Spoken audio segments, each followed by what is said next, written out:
strictly business. Yeah. You want a job or get rich? I'm bossed up. I'm bossed up. I'm bossed up. I'm bossed up. I'm bossed up. I'm bossed up. I'm bossed up. I got boss in my IV, just check my ID, and that's why I be the HNIC. People despise me, my services ain't free. Ain't trying to hear your story, homie, cop me, no please. In high school, corner, quarterback. Nowadays, corner, quarter sack. Keep that on the low, rappers turning into rats. Fly snitching on they self, DEA ransack.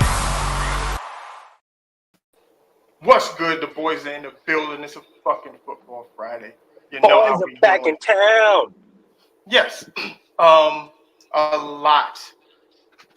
lot has been going on these last couple days in the world of football. We're going to get to most of it, hopefully all of it.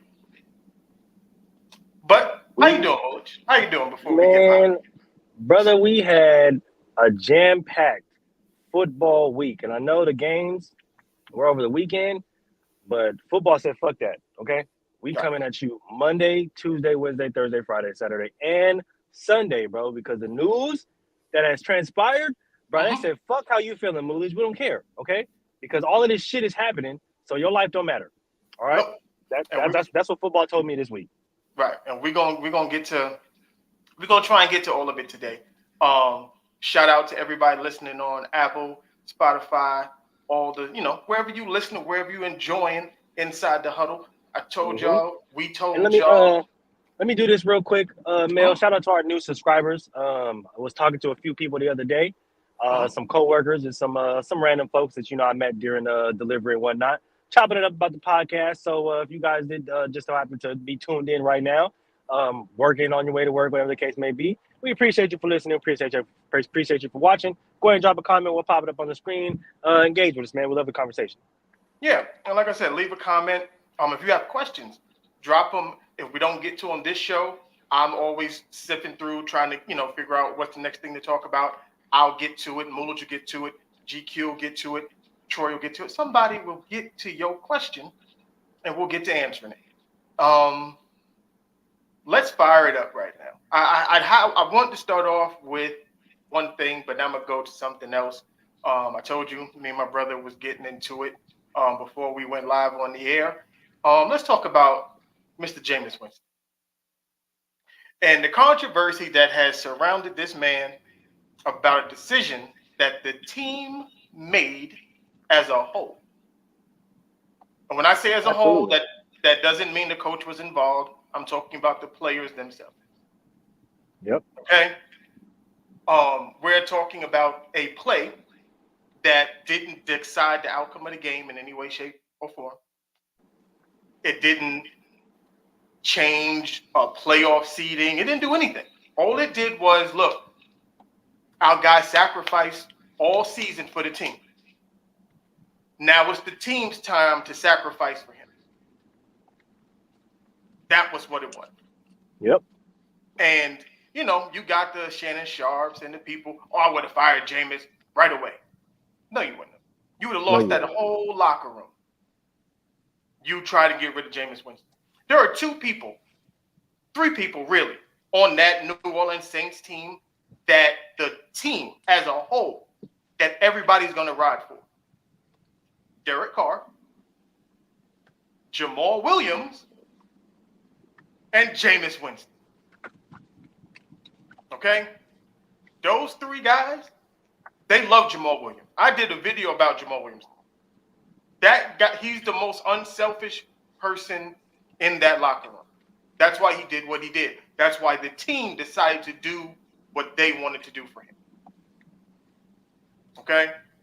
Now, go ahead, Mooji. Give me your take on it. Hey, man, all I got to say is my boy Mel was cooking, okay? Because a lot of people don't really understand the ins and outs and the dynamics of a team game. This is why me and Mel have constantly said on this show, football is the ultimate team game, okay? And just to add another name to that list, right? Because one of my boys is really, really close friends with Carl Granderson. But he speaks highly of Cam Jordan, right? Which, of course, we all know Cam Jordan is I know a Cam Jordan guy. is just, but when you think about it, people they would, when like even my brother was trying to, oh well, Jameis. I said no. You separate. Like I know how you might feel about Jameis Winston, the quarterback, but Jameis Winston, the person, they love him. Thank you. Right, and there's been a lot of so many reports since Jameis has got into that locker room that he's literally one of the best guys to be around. Right, so.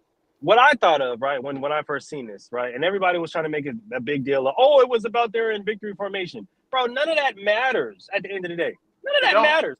I've seen players slap the ball in victory formation right before a snap. Slap the fucking ball, right? Cause the turnover and go to score and win the game because of it, right? Victory formation is not anything but it doesn't mean you stop playing. It doesn't mean you stop playing. It's a formation. I can line up in victory formation in the first fucking quarter and run a goddamn fade out of it because you dumbass niggas think, oh, they're gonna take a knee. No, I'm not. Like, since when does me being in a specific formation dictate what I'm going to run? Because y'all think so. Okay, I get that, right? But this is the reason why you guys have never played football. Because even in victory formation, you still have linemen firing off the ball at full speed. You still have receivers coming off the ball trying to give somebody. Like, just because you're in victory formation doesn't mean the fucking game is over. There's still time left on the clock. No, because victory formation doesn't necessarily mean we're conceding the play every single time. Like, you can do it at the end of a half. You can do it at the end of a quarter. You can do it. It doesn't matter. Sometimes you just want to see how the other team is going to line up against it. Just so you can take advantage of a spot on the field. Because it's a formation, right? So it's just like, and this is what I equated it to, right? It's just like when somebody comes out for a punt, right? It's 4th and short. They come out for a punt, right? And all line up in that formation, right? But they run a fake out of it. Is that like, somebody told me it was unsportsmanlike. I was like, no. How the fuck is that unsportsmanlike? It's not like they did that shit and then went back to the locker room and said, fuck shaking hands, fuck Arthur Smith, fuck the Falcons, we just finna go to the locker room. No, everybody, including the Falcons, were on the field, shaking hands, chopping it up, laughing about everything after. It's like... If you on defense, me and you on defense, and the offense comes out, and they about to get in victory formation, and us as the defense went to the offense like, yo, are y'all kneeling? And no one says anything. And we ask you again, yo, are you kneeling? And no one says anything. What are you doing? Hey, somebody better tighten up your chin strap. Tighten up your chin strap. Buckle that shit the fuck up because somebody getting hit. Because by you saying nothing, I'm assuming you running the play. Most definitely, because they normally come out, and even if we don't ask, they'll be like, yeah, bro, chill out. We finna take a knee. Mm-hmm. They normally come out and say it like, man, yeah, relax. We finna take a knee, bro. Right. So, but if you don't say nothing to me, oh yeah, no, it's up. Oh yeah. Oh, tighten up. See, and this goes to what you had said. I'm gonna read what Jimmy Graham had tweeted out. I'll put up on the screen for a second.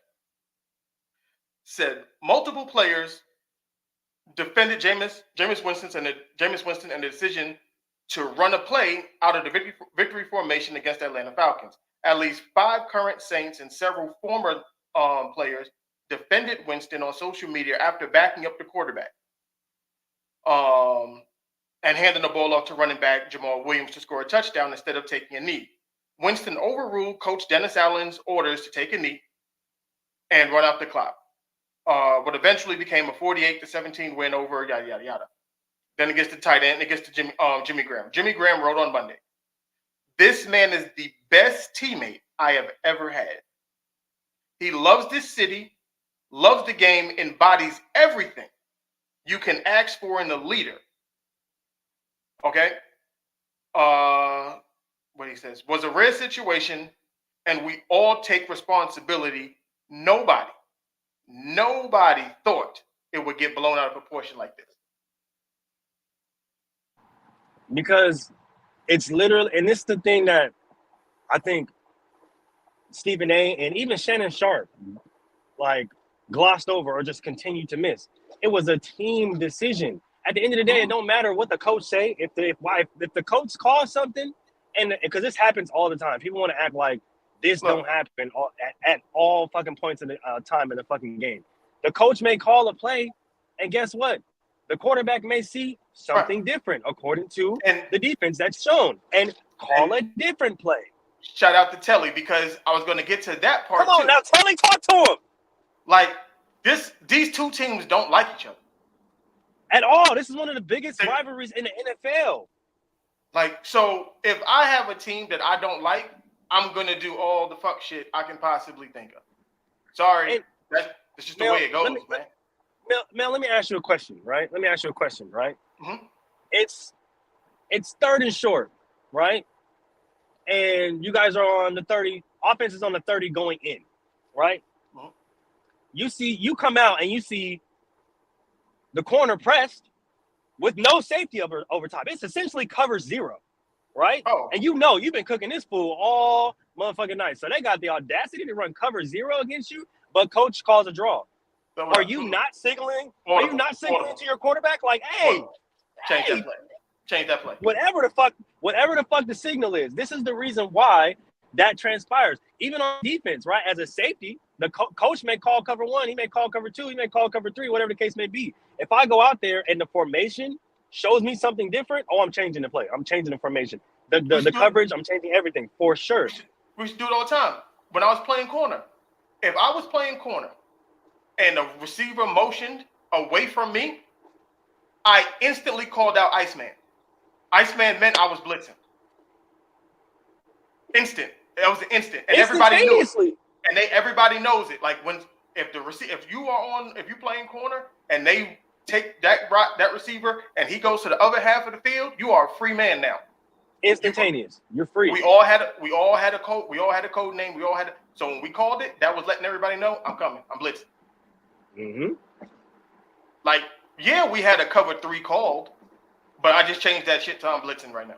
Yeah, nah, we ain't running that no more. Nigga, I'm going, right? So it's just, for me, when somebody sits up there and says, oh, well, he would have got fired instantly, or I would have, no, you wouldn't have, bro, because Shannon, I don't even understand why you sitting there trying to flex. You know damn well you'd have went with the team. The team made the decision. It'd be one thing if Jameis went rogue by himself and did that. Exactly. That's not what he did. And it's like, I really don't like that, right? It's like, you know damn well you would have went along with the team, because Shannon Sharp at that point in time in your career, when you playing tight end, you being big play Shay, what? You for surely gonna sit up there and be like, oh yeah, nah, we're gonna get my boy in the end zone.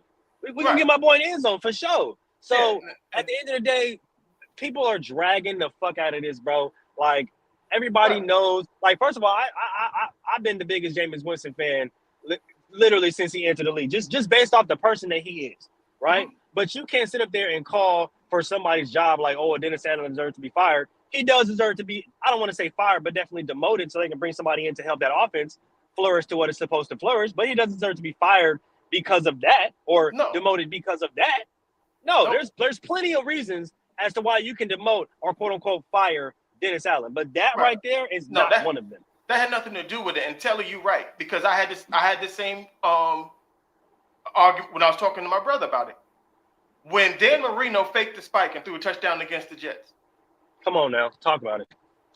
Like, wasn't he was supposed to spike the ball, right?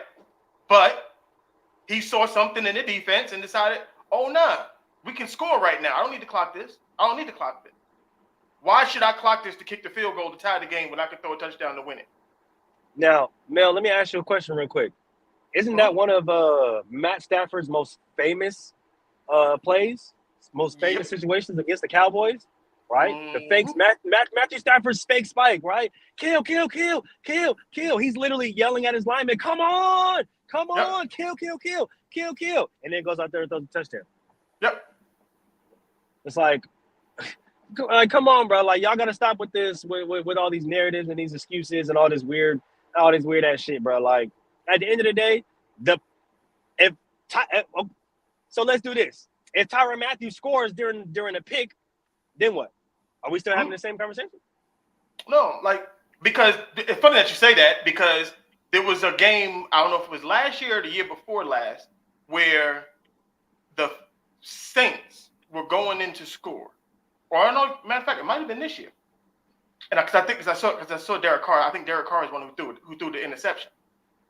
And the Saints, and the Falcons picked it off. It had to be this year. And the Falcons picked it off, and the game was over. All he had to do was slide on the ground. Game over. But he decided, whoever picked it off, he was going to take it to the house for a touchdown.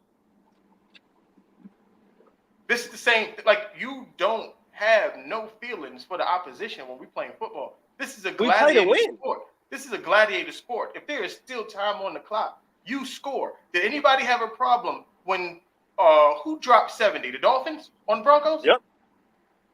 Nobody said anything. Everybody applauded it, bro. They loved it. Yeah, I'm not. No. If you want to look, do better. Do better. Okay? If you don't want somebody to run up the score, then maybe you shouldn't let them score. Yeah. At 41-17, dog, shut up. Shut up. Yeah, like, be quiet, bro. Just be quiet. There's nothing for you to be sitting here complaining about when you let them run up the score 41 points already, bro. Like, it's a little too late to be upset. That one touchdown didn't mean nothing. It's not changing, though. It's not changing. It's not no significant ass thing that happened in the game. That's like, oh my God, that's so game changing. I can't believe they would. No, you guys were already getting your ass whipped, bro. Yeah, when you had the opportunity to take that division. Yeah, like we stop it. Like, we're not gonna do this. No, we're not gonna, just because people have a certain outlook on Jameis Winston and who he is. Now you want to treat him like he ass. Like, nah, like Jameis is a fucking, for everything. Look, I got a whole bunch of clips of Jameis on the sidelines, and people make fun of it, but that's who he is. He's a very kind-hearted, light-hearted dude. Like, he enjoys playing football. And he's good at it, regardless of he threw the 30 touchdowns and the 30 interceptions. I don't care. Like, I get it, 100%. But sometimes he gets over his skis. I'm not saying he's the best quarterback, but he's somebody you definitely want in your locker room. Definitely, bro, because you want somebody who's that enthusiastic about not just the game of football, but being around the game of football, being around his guys, being around the team. You want a team guy like that, a character guy like that, because that is who brings the team together, right? Him out there eating on the W's and shit like that, him bringing the props to practice and in the locker room, and hey, this suitcase is empty, and bro, like, that's all part of it. That's all part of being a good teammate. But I understand why people aren't used to seeing that, because now they're used to the star players, are used to these players being divas and not being good teammates. So when they see one, right, when fans see one, they're not used to it, right? Oh my God, why is he being so weird? He's just being a good teammate, bro. I understand you're not used to seeing it because you're used to these guys acting like dickheads when they don't get their way. But nah, Jameis is just a good ass person. Telly said he'd be nice for real. It's 5K yards in one season is crazy. He said only, he wasn't partly blind. I mean, Jameis is, look, everyone leads different. And I think we talked about this last weekend. And last show. I like how Baker Mayfield rallies the team around him, or how the team rallies around Baker. Baker's one of the guys. He feels like one of the guys. Okay? What Russell Wilson does is completely different. Mm-hmm. Now, and what Tom Brady on New England and Tom Brady in Tampa were two totally different quarterbacks. Yep. The way he led in Tampa was not the way he led in New England. Because it was a different set of guys. Now, and good leaders understand that and they see that. Yeah, like, is Aaron Rodgers a good leader? Because I can tell you this, Aaron Rodgers had the same dudes that Jordan Love had, and he didn't get them to the playoffs. I'm just saying, Jordan Love has had a bigger impact on that locker room in Green Bay with the same team, same players than Aaron Rodgers. It's the youngest team in the league, by the way. You can say Aaron Rodgers is a better quarterback. I can argue with you. But the leadership part, Jordan Love has shown that he's a better leader than Aaron Rodgers.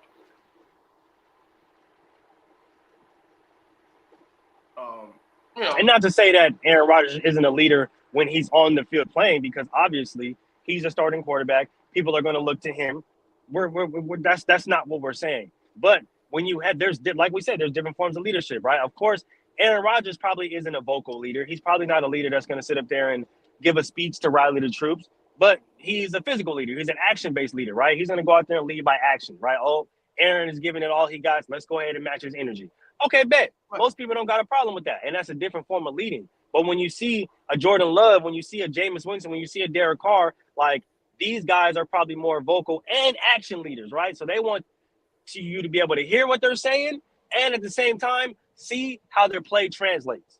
You know what I'm saying? Different forms of leadership. And they don't feel separate from the team. Boom, there you go. They don't feel separate. That's the Jameis part. I meant to get my damn jersey, but I didn't get it. But I'll probably pull it out next week.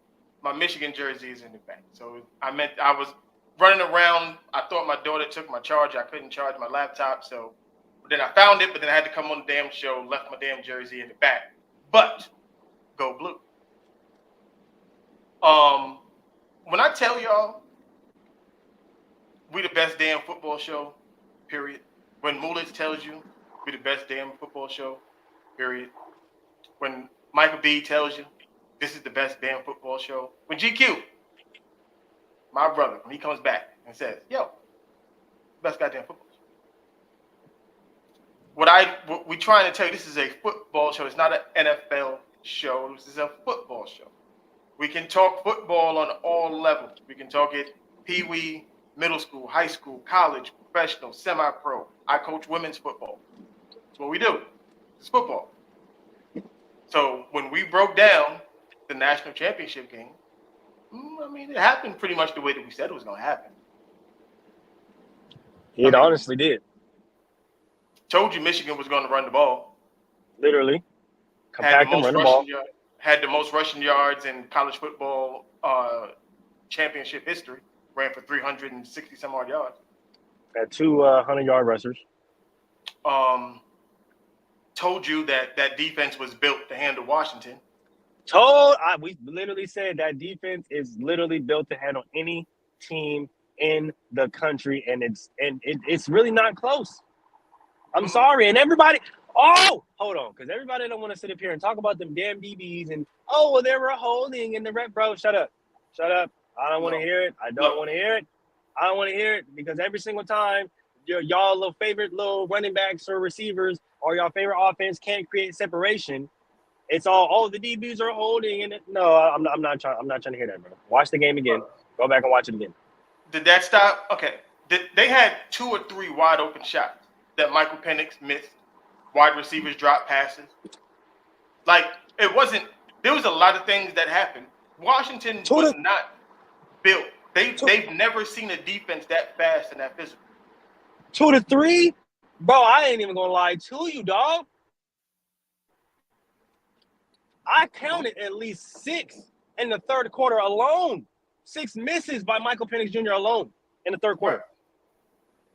And they were saying, I'm trying to tell people, like, yeah, bro, but ain't that what that's what everybody was in our comments about, right? When we were sitting up there talking about the NCAA quarterbacks, Michael Penix this, and when I said he's a quarterback that throws one of, if not the best deep ball out of all these quarterbacks that we're talking about, every single analyst, every single person that I watched on Saturday or on Monday literally said the same goddamn thing. But they said that he struggles with intermediate to short passes.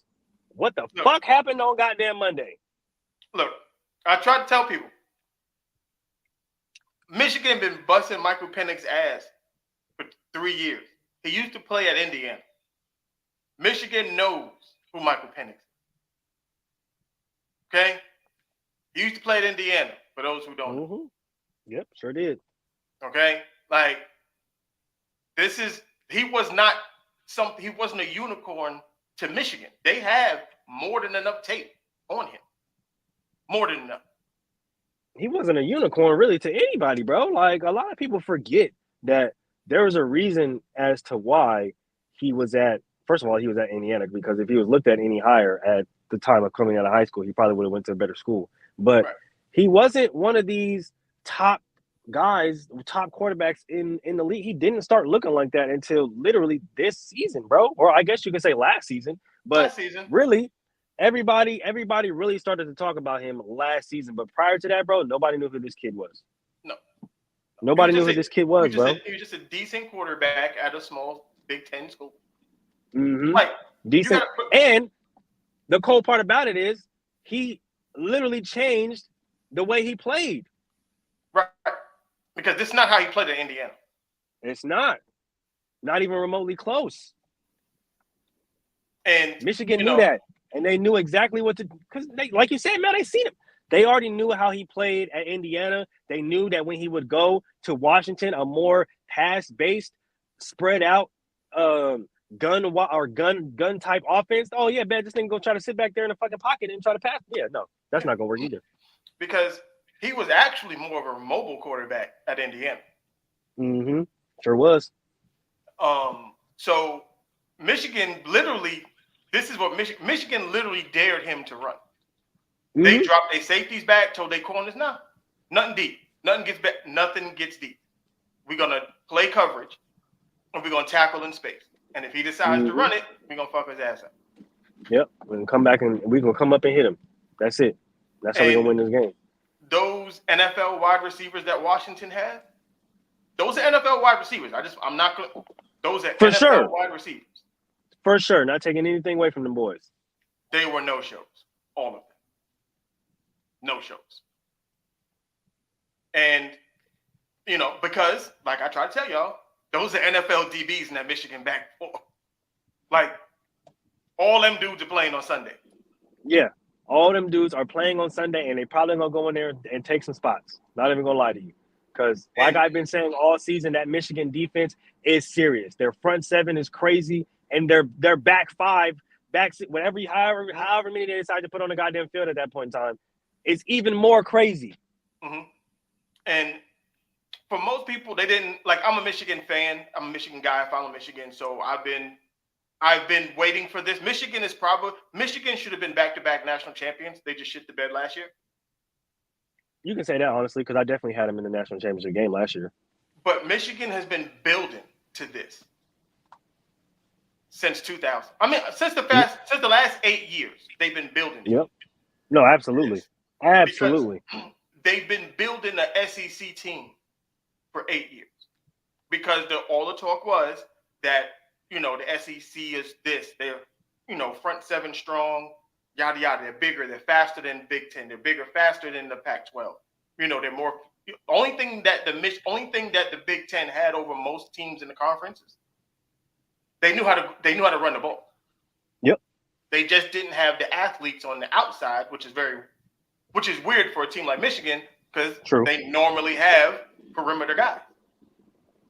They got them now, though. They got back to that. They got back to Definitely. that.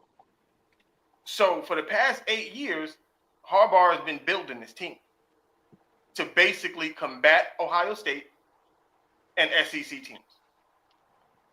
And he did it. And I said it last year when they lost to TCU, when Blake Corum and all them was like, nah, I'm not going into the draft. I'm coming back next year. This is going to be our redemption year. Yep. I said at that moment, they won the national championship. Because they had unfinished business. And they came out and they did it. And Michigan's record since 2000 is 43-3.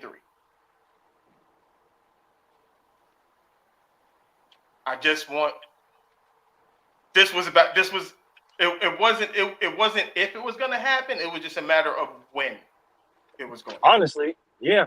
Because you've seen the switch, you've seen the shift, right?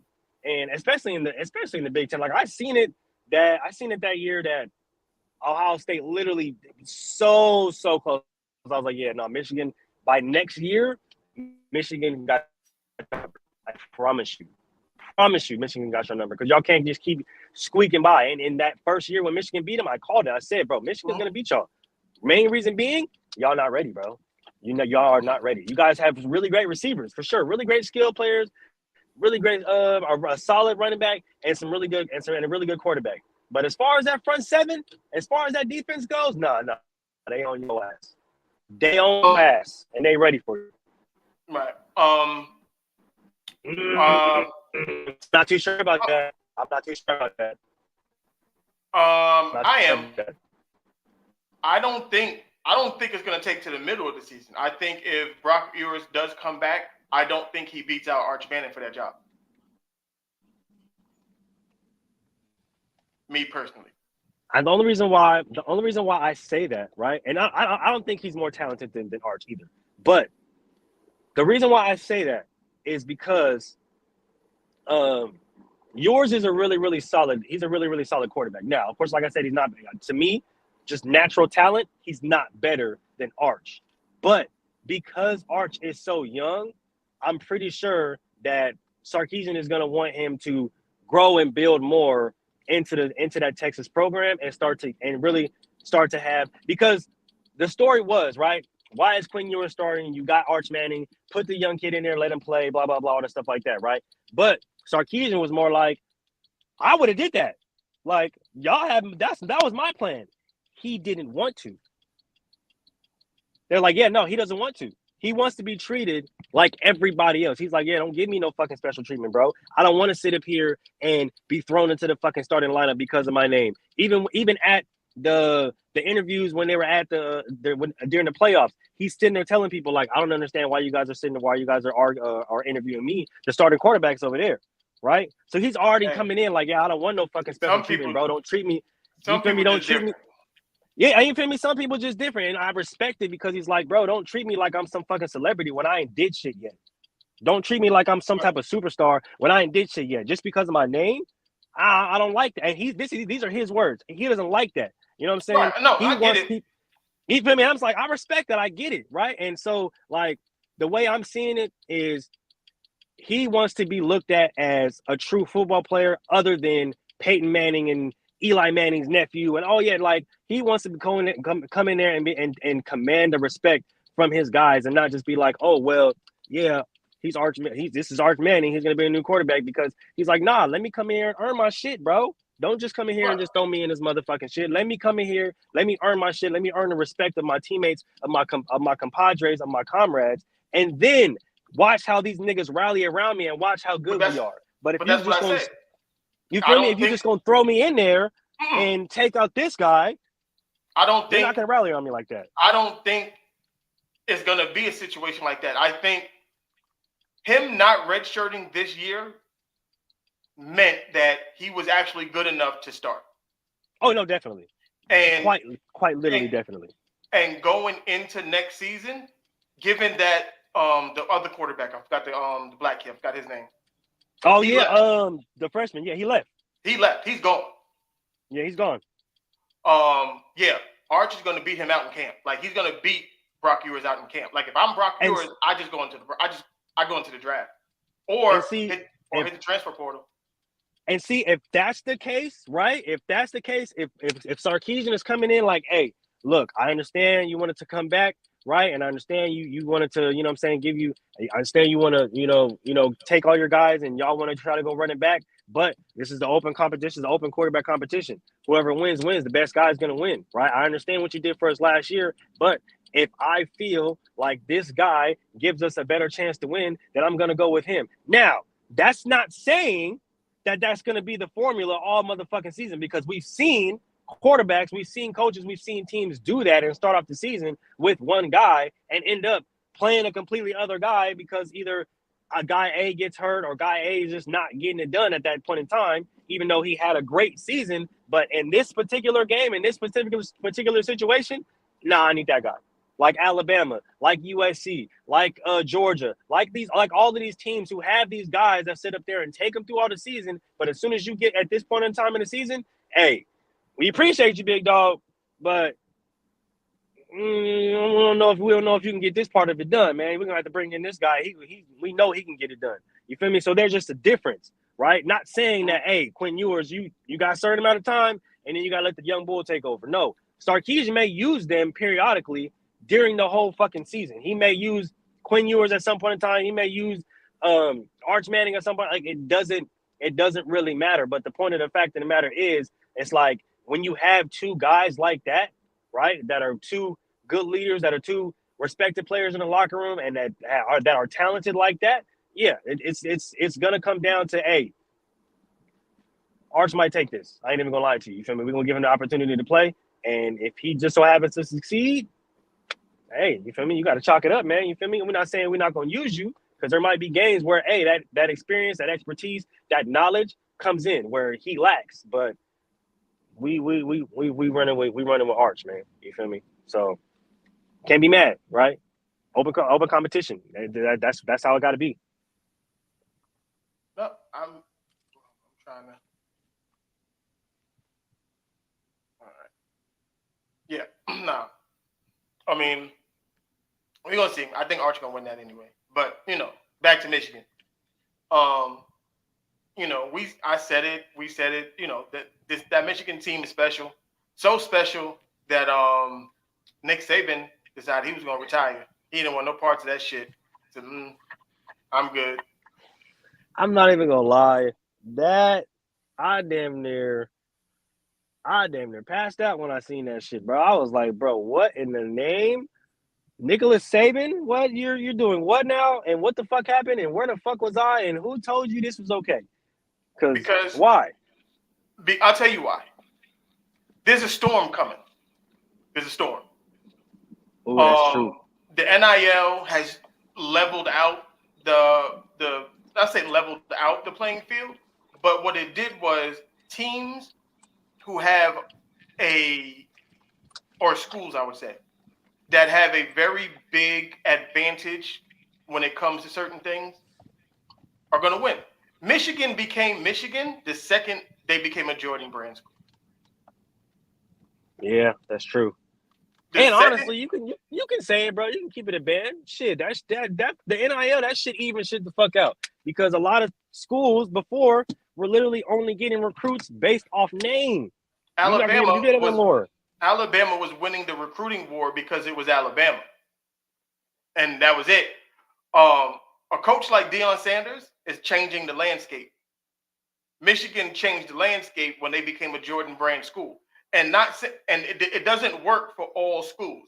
Michigan is a big time school. Michigan has a big time alumni base. They have big time money. When Juwan Howard went back to coach the basketball team, a lot of things changed there.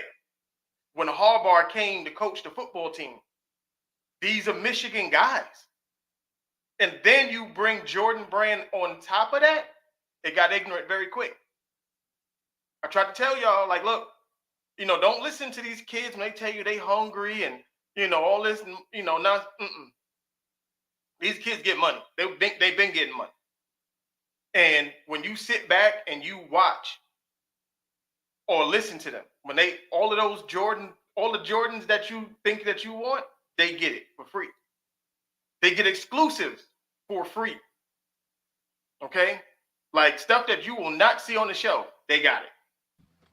All the drops, bro, all the new shit, all the old shit, all the exclusive shit, all the shit that you're not even seeing, all the new drops that you ain't even seen yet. You feel me? And the reason why you can't get your size, you can't get your pairs, because, yeah, they got them already, G. They got them already. They got them. Y'all didn't see the picture after the game? I know a lot. I see a lot of y'all didn't see the picture after the game. Two pairs of Jordans, two pairs of the new Jordans that just came out. Yeah. Yeah, the 3s and the 4s. Yeah, they got them. They got them. The 11s from last year. Yeah, they got them. And colors that you are not going to get. So they got them. So when you got a Deion Sanders, when you got, a Jordan Brand school, which is Michigan, like it starts to tip the balance. And this is what's happening now that Michigan, like, I don't know what Harbaugh is going to do. I think he's going to end up going to the pros after this. But Sharon Moore, he's set to take that team over and keep it going. So Michigan is not going anywhere. And they got some dogs that's staying there this year. Hold on. Yeah, I mean, college football, as we know it right now, is literally flipped on its head, right? Because even if Harbaugh leaves, right, Now you got whoever takes over, right? And which I think is That's a good. See, this is why our chat is so fucking dope. I was talking about this about Puma. Some of Go ahead. some of y'all are too young to understand. Puma used to have the football cleat game on lock. Eric Dickinson, Cleats and track shoes. yeah. So, because I still got some Pumas in my closet, man. I stay with the Puma. I got Pumas too, bro. So I think Puma's gonna make a move real soon. I think Jay-Z is going to be the spearhead of that with some of these young kids, and I think Puma can overtake Adidas as far as football goes. Well, Puma has always been more popular as far as like light athletic wear, right? So, I mean, I don't doubt it, right? I've always liked the design of Puma over, you feel me, Adidas, really. Like, I like Adidas shoes, but like as far as like Adidas cleats and you feel me, sports shit, I'm really not really fucking with it like that. Adidas cleats are not dope at all. No, they're not. No, they're not at all. And I think Puma, if they get back into the football game, yeah, I like their chances of becoming that second tier squad. Adidas. Nah, it's really not. Adidas is I'm not Adidas. Look, I'm an old school because I like the shell toes. But of course, I feel like the shell toes are always going to be those ones. You feel me? Like, because for me personally, right? I mean, I'm not going to sit here in front like I just didn't buy a pair of crazy ones. You feel me? Last weekend, but that's besides the point, right? We talking about cleats here. You feel me? We talking about cleats here. We're not talking about the shell toes. We're not talking about, you feel me, the Run DMCs, my Adidas. We talking about the cleats here. Adidas cleats and they gloves. Gabricio. Straight trash Buki. Okay. Yeah, nah, they gloves ain't it. Not it. But Puma can come in and swoop in. They can definitely come in because they can make some fire ass shit. They can. So they can, and there's a lot of these smaller name brands that are trying to like use new forms of sports technology and all kind of shit. Puma collab with one of them, it's over. Not to mention, Puma is known for doing collabs with cartoons, animes, comics, all the shit like that. Like Adidas and Nike, they're barely starting to do that shit now, right? Last year, 2022, 2021, Puma's been doing that shit. They've been collabing with a lot of these smaller name brands, a lot of these smaller markets. They've been trying to reach out to the kid into the younger market, right? So when they start to collab, they start to bring out the anime shit and the cartoon. Yep, it's over. I promise you it's over. I promise you it's over. Nah, I like that. That was a good take, Telly. That was a dope ass take. I think they can definitely do it. Shell toes, again, you ain't lying. I still got a pair of shell toes right now. Yeah, nah, shell toes, those is classics. You can't mess with those. They the most uncomfortable motherfucking shoes on the planet, but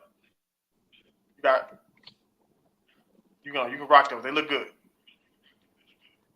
It's like Chucks. Chucks look good, but they uncomfortable as shit. Yeah, but you feel me? You know, you can rock them with some jeans. You feel me? You can throw some sweats on. You throw some shorts on. Like, you feel me? They're universal. That's the reason why, you know what I'm saying, they ain't gonna never go out of style. Because you can just go to the store, drop a quick little 60, 70 bucks, get you some shell toes, or, you know what I'm saying, drop a quick little 40, 50 and get you some Converses, man. Yeah. So we're gonna see. I said this last week, and I was just waiting for it to happen. Put some respect on my man's name. Okay? I'm going to need y'all to put respect on Matthew Stafford's name. And you want to know why I say this? I'm going to tell you why I say it. Because you're going to look in the record books, right? You're going to see Calvin Johnson. You're going to see all-time single-season wide receiver receiving record. Matthew Stafford was his quarterback. The best Triple Crown season by a wide receiver, Cooper Kupp. Matthew Stafford was his quarterback. And then this season, the best rookie season by a wide receiver, Puka Nacua, Matthew Stafford was his quarterback. I ain't gonna lie. They really got Matthew Stafford fucked up because I've seen people call him. Let me see. What was it? Matthew Stafford? Basically meaning he be stat padding. And I'm like, bro, how? How? Somebody I just need somebody to break it down and explain to me how he's stat padding. I'm confused. I'm beyond confused. Cause to me it just seemed like he balling, bro. Like Did anybody have the Rams going? I mean, other than us, did anybody have the Rams making the playoffs this year? Nope. They rid him off. You remember all the fuck those picks and all the stuff like that? Yeah, bro. They was talking about that all season. Right. Did anybody? Who else? I mean, what pick was Puka Nacua in the draft? Oh, that's a good question. Like, how many wide receivers went before Puka Nacua? How many people didn't even know who he was, bro? You gotta remember, he wasn't even on anybody's radar.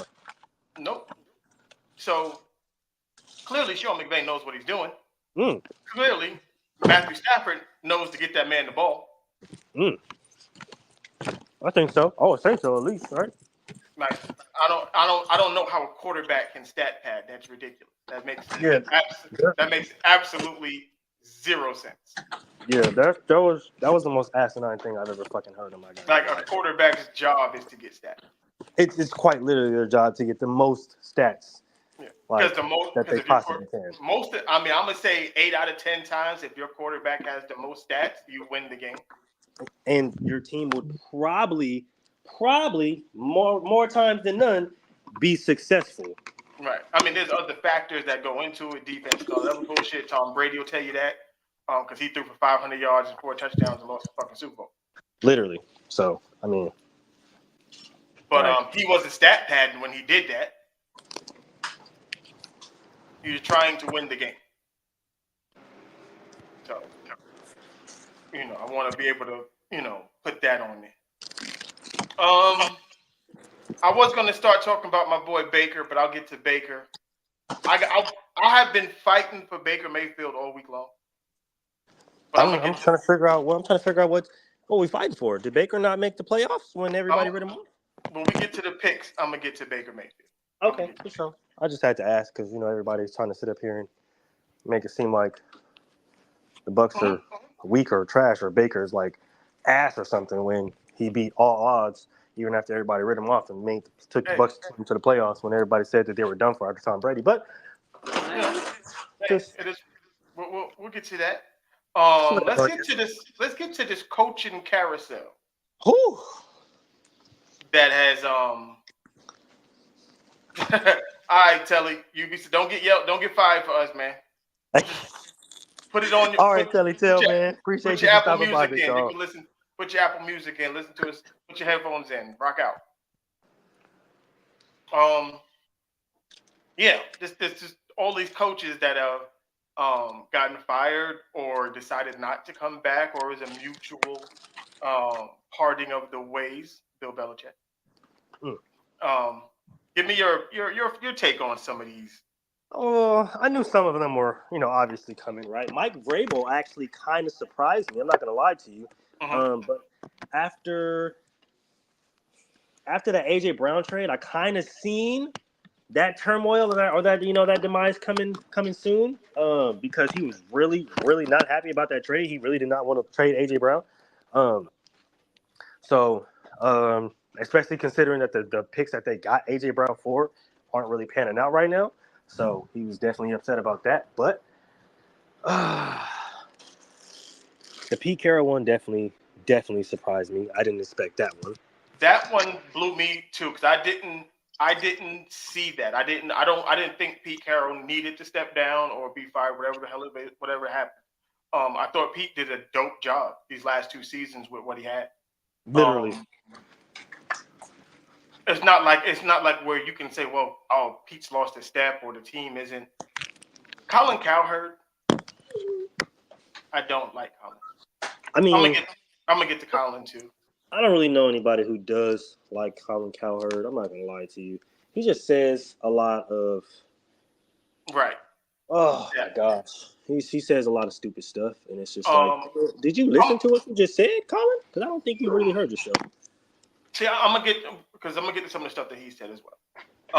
But as far as the Pete Carroll thing goes, um, I don't know if he's gonna coach again next season or not. Um, but I thought that he did a dope job in Seattle. I think Pete Carroll this Seattle run might have gotten him into the Hall of Fame. Honestly, you're not crazy saying that because just thinking about what he did in the draft, right? Because they've gotten some really, really great young players, especially on defense, right? Thinking about everybody or everything that he's done, right? Considering um, losing the Legion of Doom or Legion of Boom, whatever the fuck you want to call them, losing Russell Wilson, having all of this, and that's I think the biggest part that people are missing, right, is having a lot of people basically, especially old players, come out and basically say a whole bunch of crazy stuff about him and shit like that, to kind of put all that in the back burner and just really focus on coaching and really focus on the success of his team, right? Mm-hmm.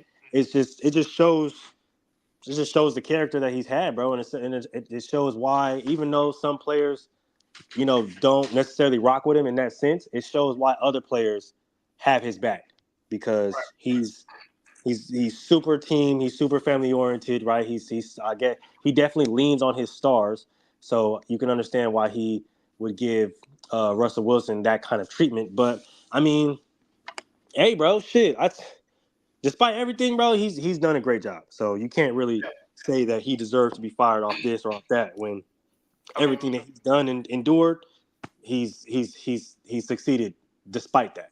right. I mean, I feel like he turned the Seahawks into a marquee franchise.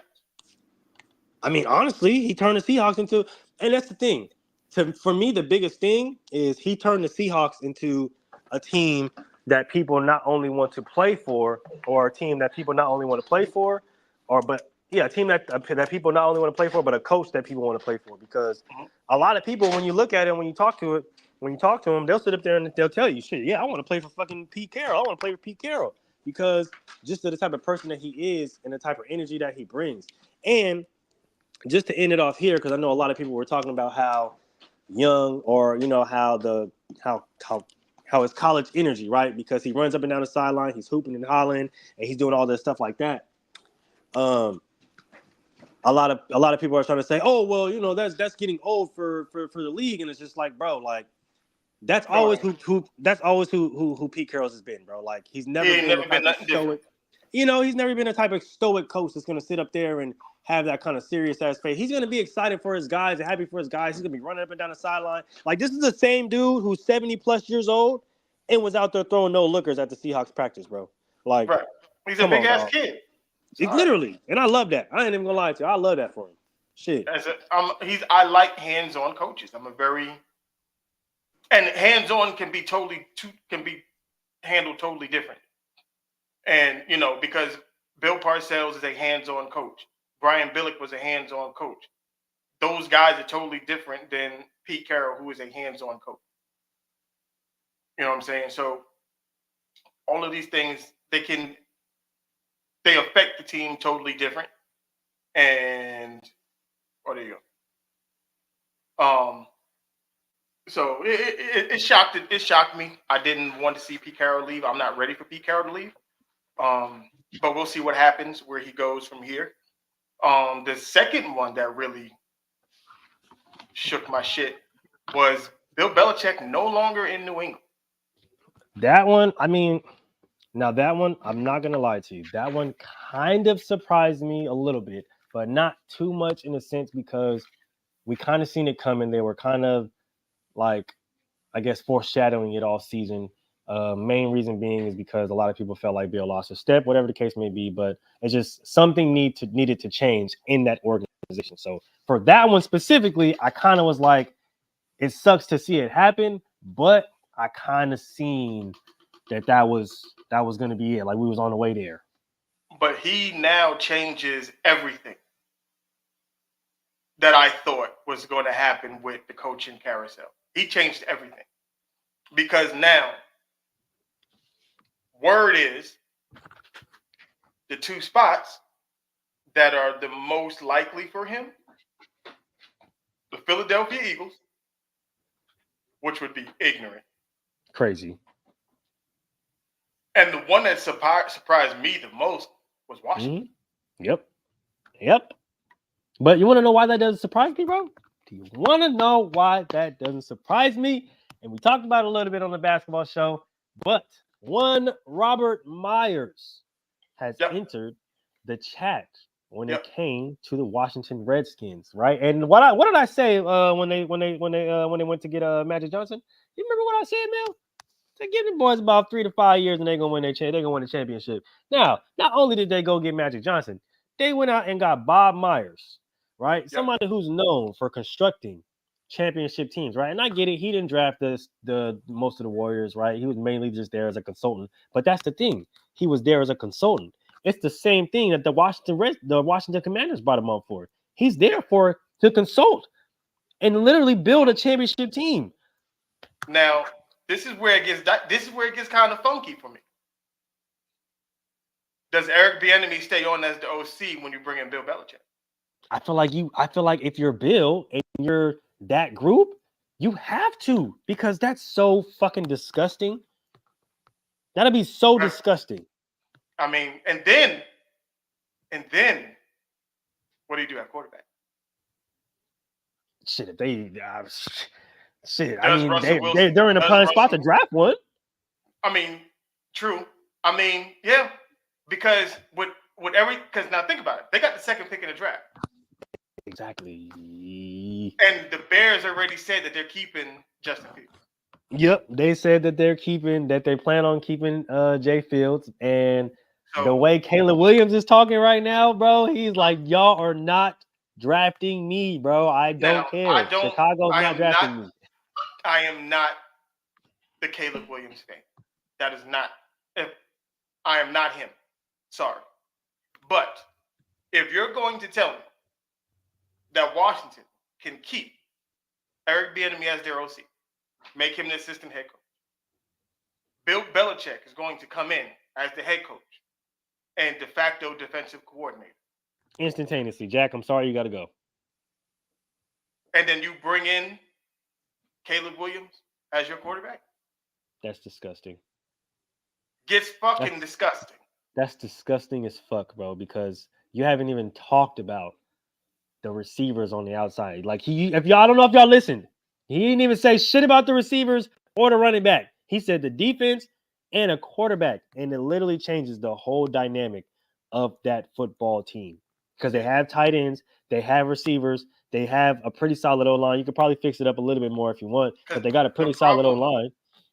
Because the two problems that they had this year was the quarterback was too inconsistent and the defense was fucking shit up. Mm-hmm. Now, if the defense... But when you trade away your two best pass rushers, what else do you expect to happen? Well, that's awesome. And you draft a 160-pound cornerback, you know. You got to put some weight on my boy. I tried to fucking... I'm going to find that clip. I'm going to find it. You got to put some weight on my boy. I'm sorry. Not at 160 pounds. You can't play corner at 6'2", 160, dog. It's not going to happen. It's not going to feel well. I'll put some weight on, man.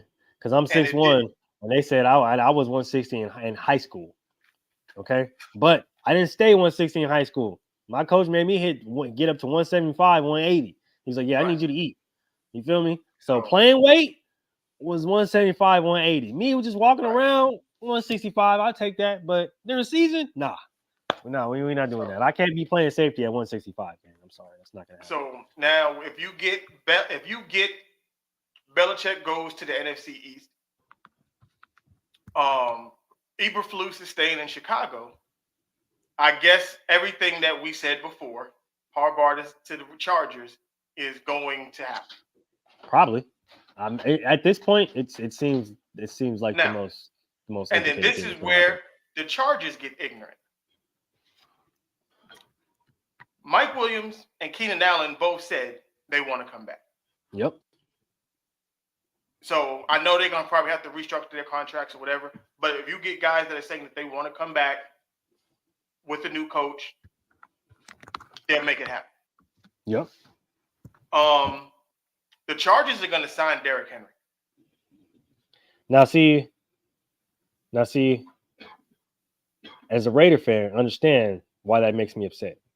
I mean, if he comes to Vegas, I am him and Josh Jacobs. Which Hey, would be crazy, right? And speaking of Josh Jacobs, right?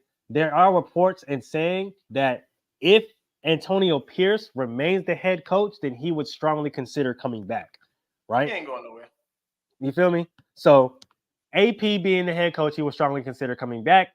He would then go into recruitment of said one, Derrick Henry, and you pair that to with that, it's just gonna go like that. But yeah, the Chargers, I ain't gonna lie, that has the potential to be ignorant. And speaking of that damn Chargers, these motherfuckers, they really trying to do something because they are sitting there trying to interview any single fucking person that they can fire on their head coach. We blocked the AP or the Patrick Graham interview because we like, you're not getting our defense coordinator, bro. Hell no, fuck you. No, but they're like, yeah, no, nigga, we gonna take what we can get. And I'm not gonna lie to y'all should really take your time. Go, what's up, man?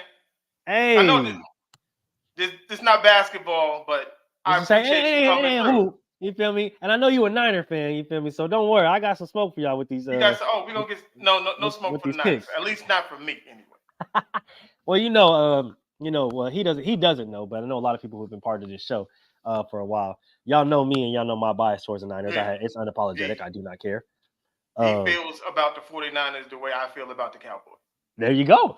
You feel me? So, yeah, it's just if the Chargers do this, and which that would mean Eckler will probably be on the move, right? No, see, I think what happens is you think they'll be able to keep him? Yes, because Austin Eckler can then go back to what he does naturally. He's a change of pace back. He's your passing back. Oh wow, that would be at least that's what I would do. That's what I would talk to him into doing. That would be insane. I ain't even gonna lie to you. That would be insane. I'll literally be like, okay, Charger fans, I see you got something to look forward to. Yeah, I know. Bang, bang, Niner gang, bro. You ain't the only one that told me this motherfucking week. I got a family full of Niner fans, dog. Family full of Niner fans, bro. And they've been banging me all goddamn week, all year. Man, when that song was made, I got sent that motherfucking song at least 100 goddamn times. Okay? Trust me. Everybody knows. Who knows? They know I'm the ultimate Niner hater. Okay? Shout out to all my family Niner fans. Hold on. Get Go James up here and highlight this month. Where you at? I'm gonna send you the damn link. Oh my gosh. This nigga had like 30 seconds. It's still oh my god. What happened? Who did it? Nah, that's my little brother. He on the game. Oh, I'm about to say, what happened? Hold on, let me see. Go. I'm gonna send you the link to your Instagram. To your. All right. Well, we got to get on this. I was gonna say it's all good, man. We can get you on the show, man. Don't worry about it. I'm gonna get you on the show, but I got to come on your show. I'll probably come on there Sunday, because your boy LeBron just likes him.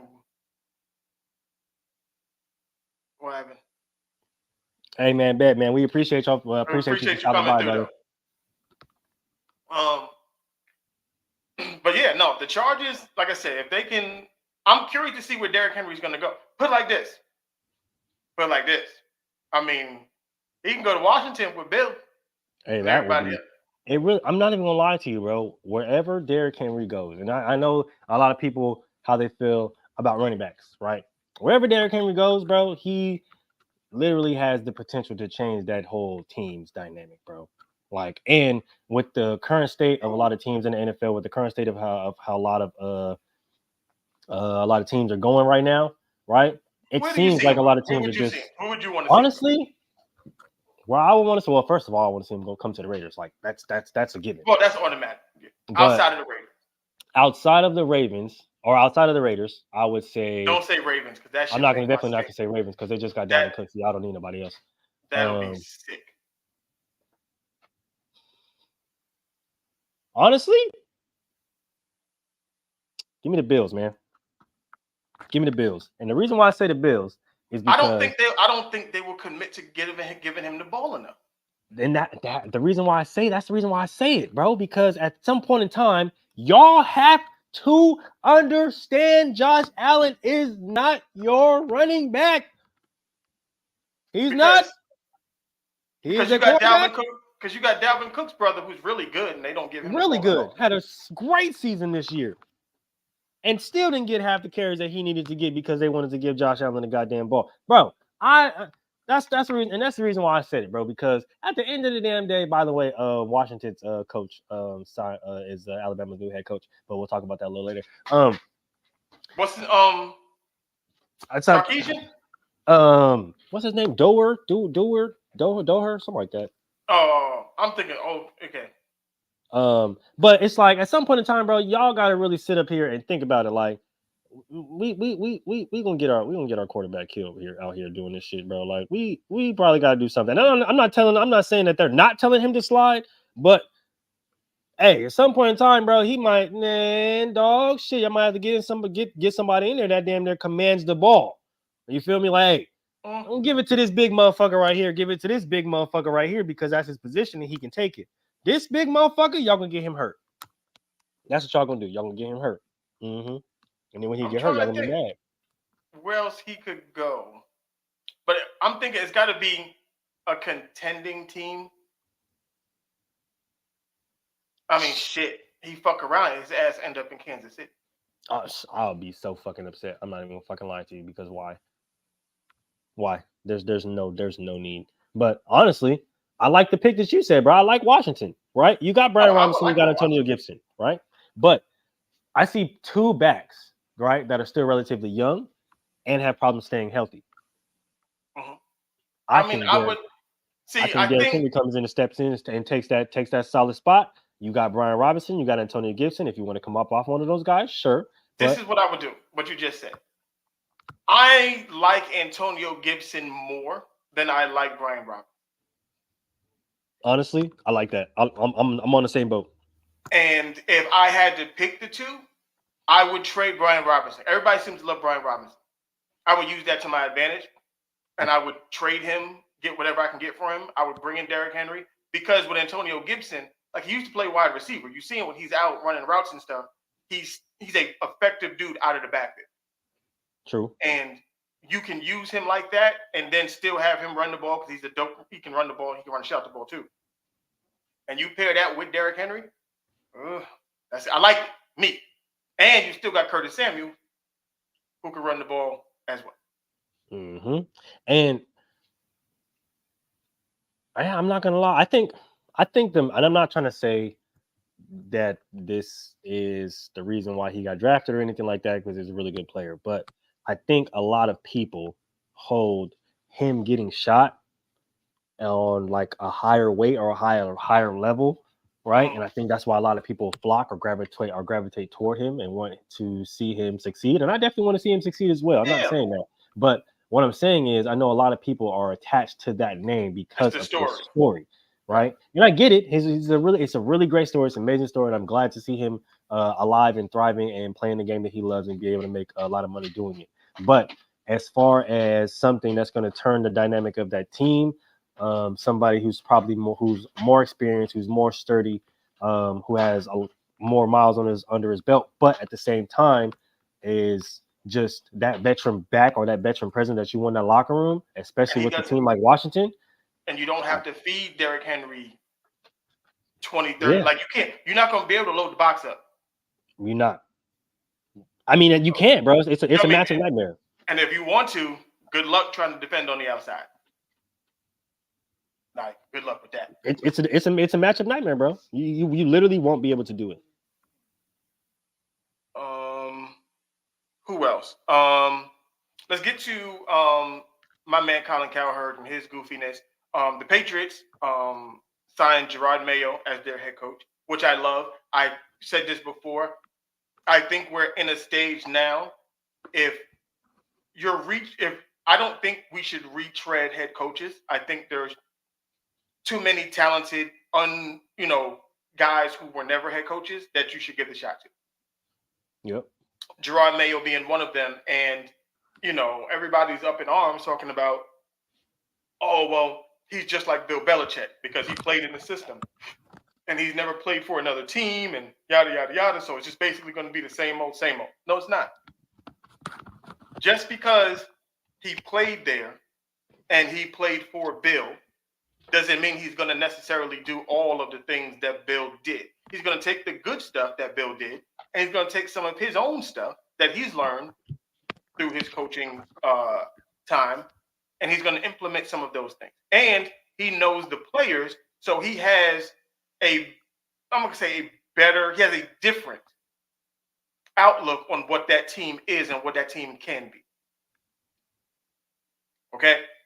So, but it's just this thing of, oh, well, we got to get a name brand coach. Or, like Colin says, you don't hire defensive coaches. You got to hire offensive coaches because it's offense. That's like, no, you hire the best qualified person to do the job, whether they're defense or offense. It's up to them to build out their staff so that everything works. It wasn't that Bill Belichick was a defensive guy and the offense suffered because of that. No, the offense suffered because the quarterback isn't good. And the skill position players didn't turn into what they thought they were going to be. They missed on a couple wide receiver picks. The running back it just hasn't materialized because the offensive line, again, they spent a lot of money on this offensive line and it just didn't pan out. One of them niggas who just don't want to fucking play. Like, great player, just don't want to fucking play football. So no, like it's just things. I look. You get a guy because you can't say because DeMeco Ryans is a defense guy, and the Texans had one of the best offenses in the league. Did they not? That's actually crazy, right? With that whole narrative, I always kind of just ask this right, because a lot of people will say that, right? But Mike Vrabel also played for Bill Belichick, and he was very successful in the league.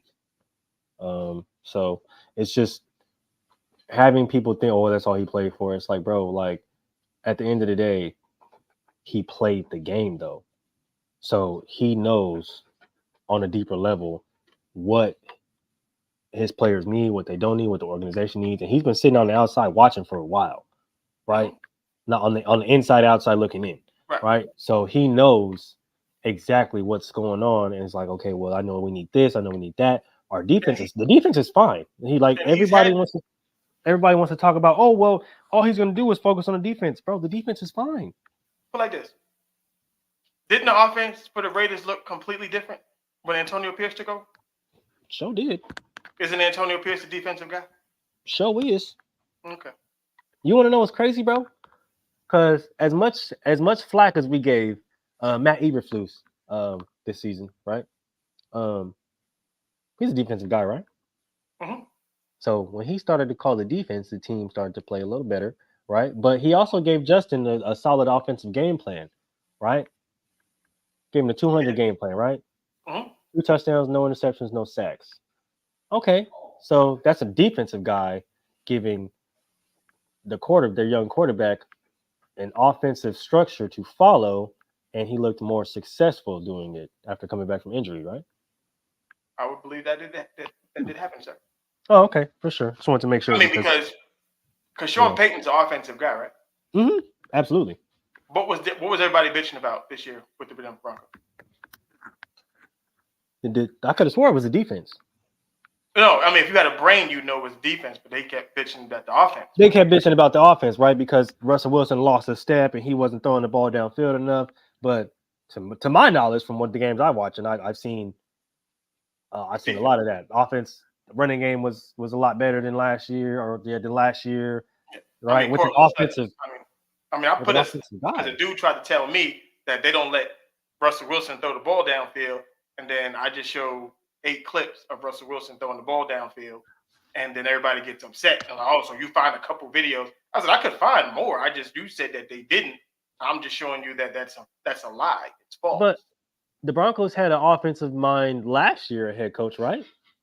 Yes, they most certainly did. Oh, that's crazy. And how did they look last year with that offensive guy? Ass. Oh, damn. And they had even better offensive guy this year, right? Mhm. And they still looked absolutely fucking horrible at the beginning of the goddamn season, but started to pick it up more, right? But their defense was still horrible. They had like the 25th, 27th worst I think the offense was always fine. I just think the defense just sucked because you couldn't their offense isn't dynamic by any It's not, but it's not supposed to be.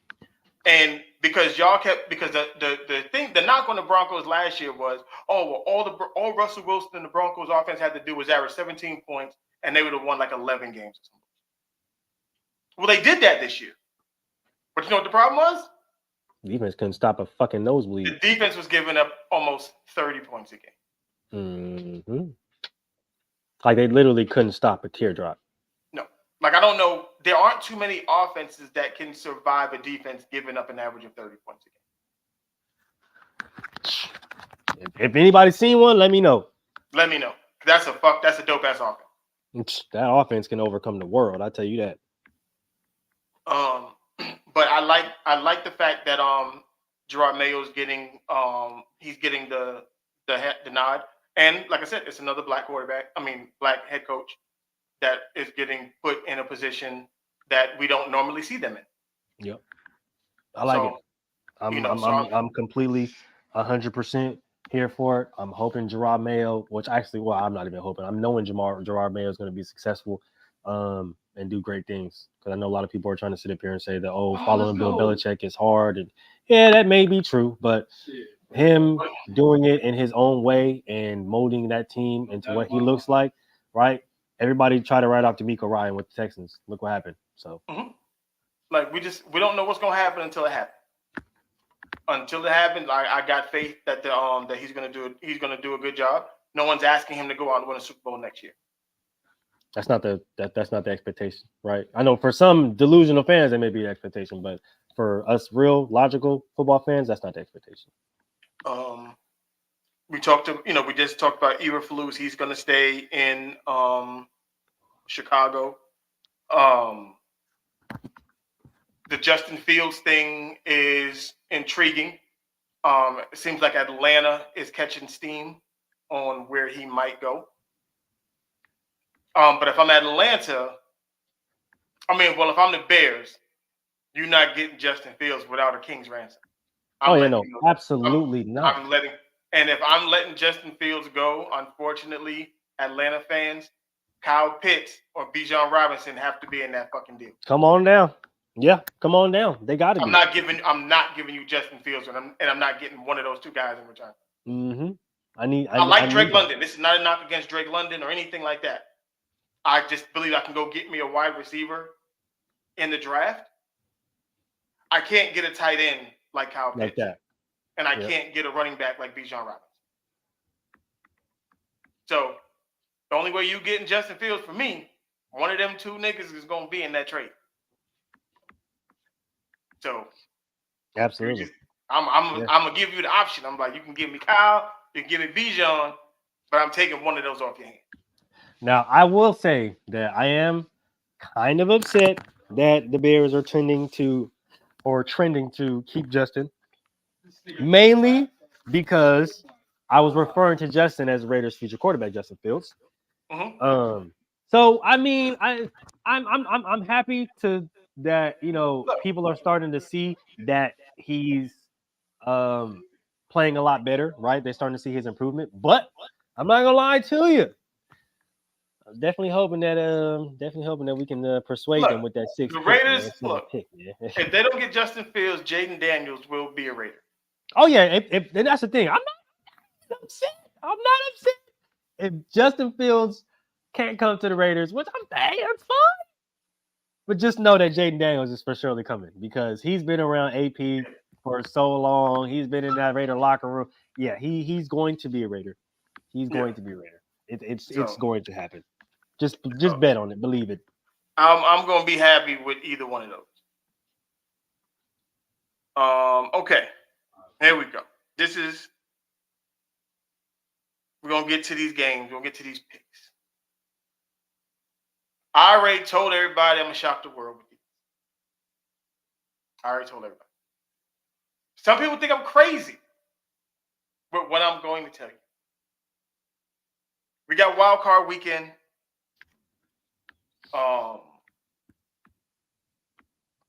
First game on the docket, Texans Browns. Yes, sir. I'm going Texans. Going Texans in this game. I believe CJ Stroud will continue his ascension. And this is weird that I'm saying this. I keep trying to, because I never thought those words would come out of my mouth from Ohio State quarterback. Literally. He has proven me wrong. I accepted it. I jumped on the CJ Stroud train. I think he continues it this week. I think DeMeco Ryans comes up with a really good game plan to keep Joe Flacco and that offense under control. I'm going with the Texans. I don't think you're crazy at all. I'm not gonna lie to you. Main reason being is because when these teams first met, or when they, I believe they played each other already this year. When they played earlier, CJ Stroud wasn't there. Mm-hmm. So that makes a hell of a difference, man. When you got your franchise quarterback behind you, man. They should be relatively healthy going in. I'm not gonna lie to you. As much as I like the Browns, right? As much as I like the Browns, right? If Deshaun was that quarterback, I'll do it. But look, I mean, I'll give Joe Flacco all the credit in the world. He's been playing well, but I think he's going to turn the ball over just enough that the Texans will be able to pull it out. Well, I just don't see Amari Cooper going nuclear like he did in their first matchup. I think that they're going to do something to neutralize him. As much as I love Myles Garrett in that defense, they do have a lot of guys out on and that Denzel defense. Ward got hurt. Yep. Like I said, they got a lot of guys out on that defense right now. So yeah, it's just, and I understand the Kevin Stefanski Coach of the Year narrative. I understand it. I'm not necessarily on board with it, but I get it. No. I'm still going with the Texans, man. I think what DeMeco and they cooking over there, I think it's something special. And I just think if Deshaun was playing, it'd probably be a little different. Probably different. But Deshaun's not playing. I think they find a way to neutralize Joe. Because Deshaun would have a grudge. Oh, a big one. So this would be different. A big one. But yeah, no, I got the Texans, man. I think they're cooking something special over there with that young team. Next game on Saturday. This is the late game on Saturday. Chiefs, Dolphins. I don't care about the weather. I don't care how cold it is. I don't care about none of that. The Dolphins gonna beat the shit out of the Chiefs. My sentiments exactly. I don't care about none of that. I don't care about none of that. I don't care how many games the Dolphins have lost in the past 5, 6, 7 weeks. I don't care how they lost. I don't care who's hurt. I don't care who's healthy. I don't care about none of that shit. Dolphins gonna win this game. The Dolphins can do something that the Chiefs can't do. That's run the ball. Oh, there it is. That's what I was looking for. Thank you. Appreciate you. And it's gonna be cold. It's gonna be nasty. The Dolphins got 2 running backs that can go get it. Mm-hmm. Oh my God! See? He agrees with me. Okay. So, with that being said, the weather's gonna be nasty. It's not gonna be a fun game to watch per se. But it might a couple long runs or something here or there. I think Tyreek Hill is not gonna lose this game. He does not want to lose this game. So I'm going with the Dolphins in the upset on this one. If you want to call it an upset, I'm going with the Dolphins. Yeah, I think it's more Mike McDaniel, and as you know, he comes off all, relaxed and laid back and stuff, but I think he's just like, yeah, no, fuck them niggas. I ain't even gonna lie to you. I think he's coming with that energy, bro. I think he's coming with that. Y'all think just because it's cold and because y'all the Super Bowl champions and we just go back down. I think he's coming in with that fuck them niggas attitude, straight up. I think so too, and I like it. So Same. I'm on board with that. Next game, Steelers, Bills. Now this one, okay. Just so everybody knows, I'm rocking with Mike Tomlin. Like the Bills are going to explode after the end of this game. They're gonna lose their shit. Josh Allen gonna throw like 5 picks. It's gonna be nuts. It's gonna be mayhem at the end of this game. Mike Tomlin and the Steelers with the huge upset of the Buffalo. Yep.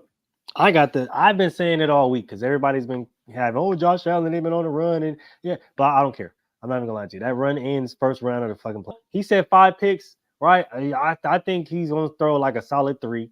I'm not even gonna lie to you. 2 of them I'm just being facetious. I'm going over the top with it. But he's gonna turn the ball over just enough that the Bills are not going to be able to recover from it. They're not going to be able to recover.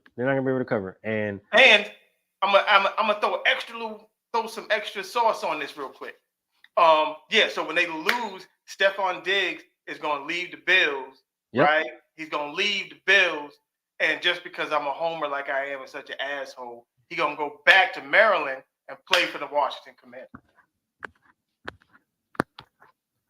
That way he can be in the same division as little bro. Exactly. You feel me? But not, you feel me, on the same necessary team, so they still got to keep that competitive spirit high. But I got the Bills losing, right? And with how the Steelers offense has looked as of recently, right? And there's a few DBs on the Bills right now that are pretty banged up. I see that offense looking a lot better, right? If they can get that run game going. But if they can control that line of scrimmage and run that ball, and Najee Harris can keep running the ball the way that he's been doing it, I can see it. Yep. Get some pretty solid passes to their big tight ends and receivers. Yeah, I think I've been calling upset all week, but yeah, I'm calling upset. Josh Allen has at least 4 turnovers, 3 picks, and 1 on the ground. That's what I see it. We got the Packers going to Jerry World. Go Pack, go! Give me the Packers. I already said it. Packers are going to do this. They're gonna. If y'all haven't noticed, Melvin is taking the underdog pretty much in every fucking game. Just so you know. Yep. Matter of fact, I'm taking all underdogs this week. Yeah, honestly, I'm taking all underdogs. Every last one of them. The Packers gonna beat the shit out the Cowboys. Yeah, no, I'm ready for this game. I'm ready for this game because I'm ready for the upset to happen at Jerry World. Let's get it. Because this is gonna put Jordan Love on the map. Yep. Jordan Love gonna go on the map after this one. And I want everybody to know this, right? I want everybody to know this. When the Cowboys lose this game at home, the only thing that I'm going to tweet, post on Facebook, Instagram, go Pack Go. Youngest team in the league. That's all I'm gonna say.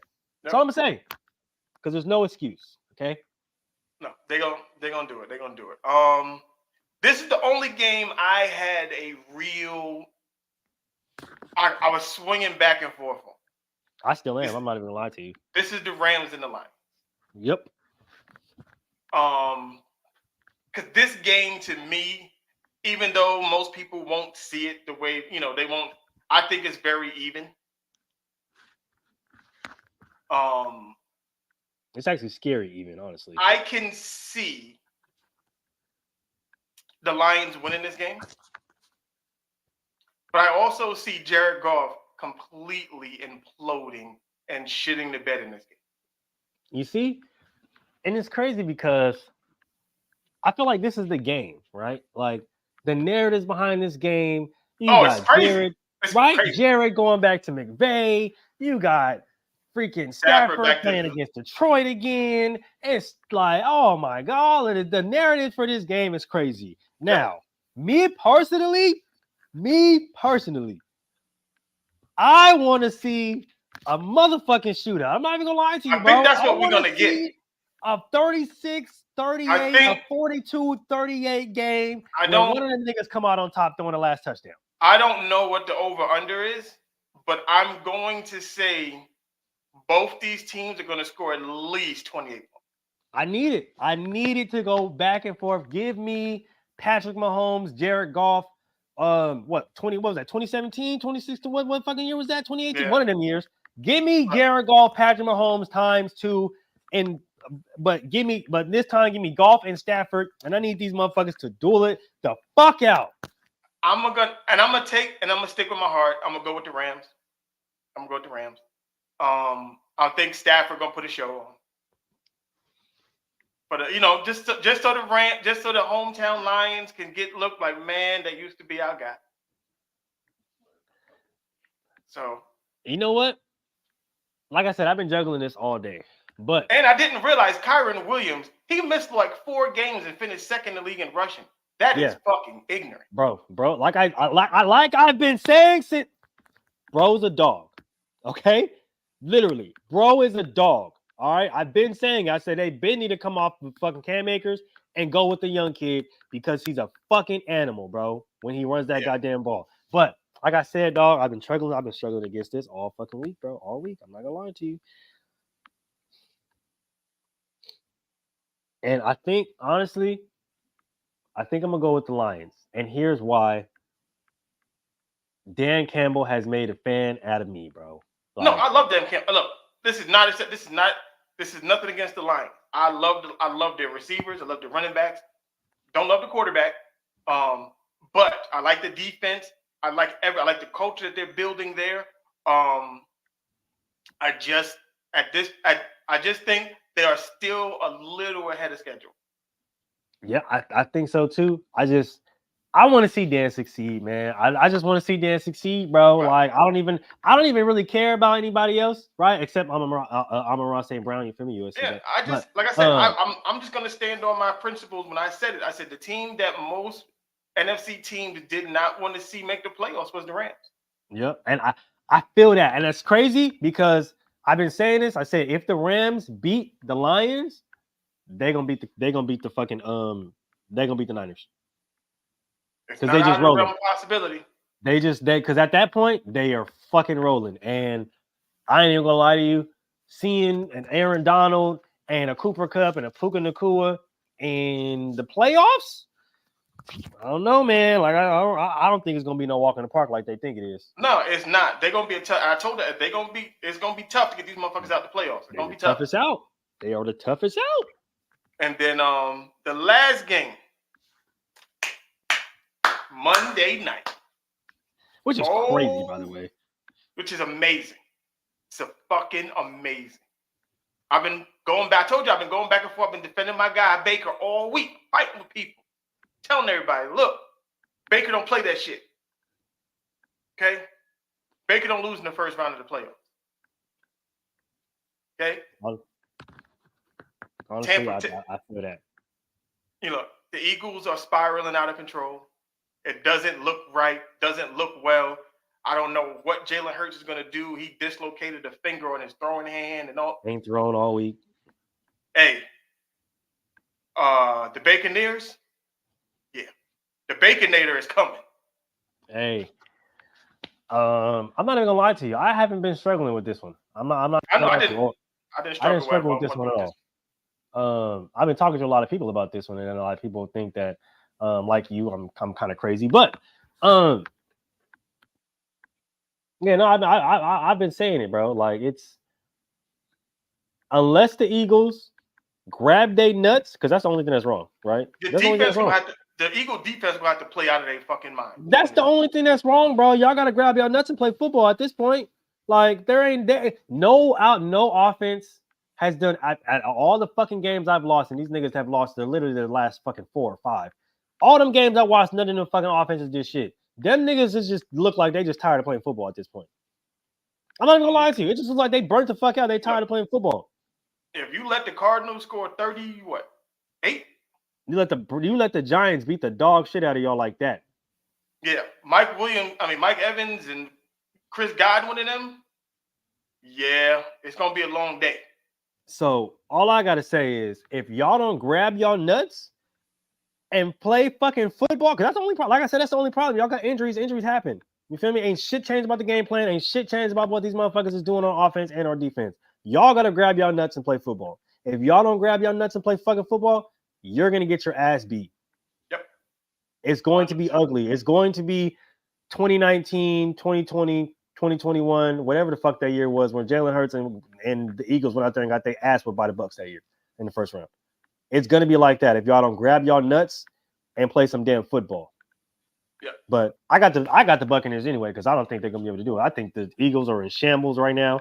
A.J. Brown don't want to fucking be there no more. Jalen Hurts ain't through in all fucking week. The offense, Nick Sirianni act like he really don't even care about coaching and really don't want to be there. The offensive coordinator seemed like he's uninterested. Marcus Mariota seemed like he the only nigga on the team that want to play right now. You feel me? Like even the defensive niggas, bro. Like none of them niggas seem like they want to play football. So y'all gonna probably go out there and get y'all ass whipped. I'm not gonna lie to you because y'all don't seem like y'all want to play football this week. This gonna be this week by Tuesday. We gonna have, I don't know, we might do a totally separate show on Tuesday. I was gonna say we might have to fire up on Tuesday, man, because by Tuesday, this weekend is gonna be crazy. So those our picks. We're gonna come back, we're gonna recap and see how we did. Put your picks in the fucking chat in the comments. Look, like, subscribe, tell a friend to tell a friend. If you're listening, hit them buttons, leave a comment. I see what it says at the bottom, right? You feel me? I see the little ticker going across the screen. Hit that like button, subscribe, and work. Yeah, go ahead and do that for us, please. You feel me? Because you know what I'm saying. We appreciate y'all for rocking with us. You know what I'm saying? We damn sure do. So enjoy your wild card weekend. Any last words before we jump up on out of here? Well, I do want to say that we appreciate everybody for stopping through, whether you was just watching, whether you was listening, whether you dropped a comment. We appreciate y'all for watching us today. Like my boy Mel said, enjoy your wild card weekend. I'm pretty sure that we're going to be coming at y'all with a show on Monday. We know it is MLK Day, so we want y'all to enjoy your MLK Day.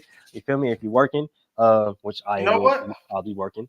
We got to talk to Troy. If they don't do a basketball show, maybe we'll recap the weekend and maybe do like a Monday watch party for the watch party or something. We might have to put something together.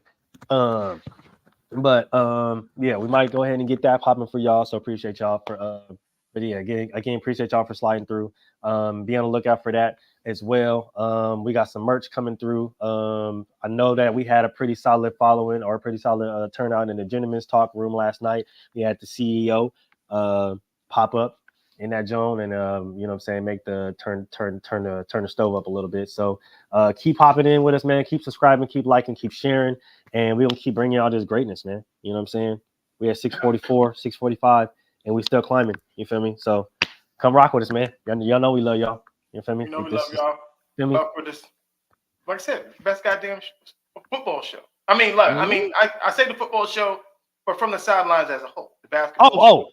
And one more thing before I get off air, because we have been talking about him for the past few weeks. Let me go ahead and give a huge special shout out to a Mr. Stephen A. Smith. Okay. For finally putting a Jason Shitlock in his damn place. Right. Okay. So shout out. And to Stephen A. Smith, we appreciate you for that. I'll piggyback off of that because Stephen A., is a friend, and I've been fighting people for years about who he is, what he represents, and everybody has their opinions on him. And I said, no. What you think he is, that's not who he is. So ever since he started his podcast, everybody's like, oh, I like this Stephen A. He should have been like this the whole time. He's always been like this. Always. He's always been like that. Y'all don't really watch Stephen A. interviews in the shows. Continue. No, they really don't. The dude that's on ESPN, like, he has to be a certain way because he's on the network television. He explains it all the time. That's his employer. He has to be that way at work, like most of us are. Yeah. But now that he's, he kind of separated himself a little bit. He can be his, like y'all like to say, his authentic self. It's authentic, you know what I mean? But definitely had to give my boy a shout out. And I will be going to get his memoir, his book. So be on the lookout for that. We're gonna do some promo for that. And since we're on the Stephen A. topic, just keep out. Just keep Yeah. That's all I'm gonna say. That's all I'm gonna say. Just that right there. That's all I'm gonna say. Yep, just that right there. Yep, we appreciate y'all for sliding through. But Push the goddamn button. Push the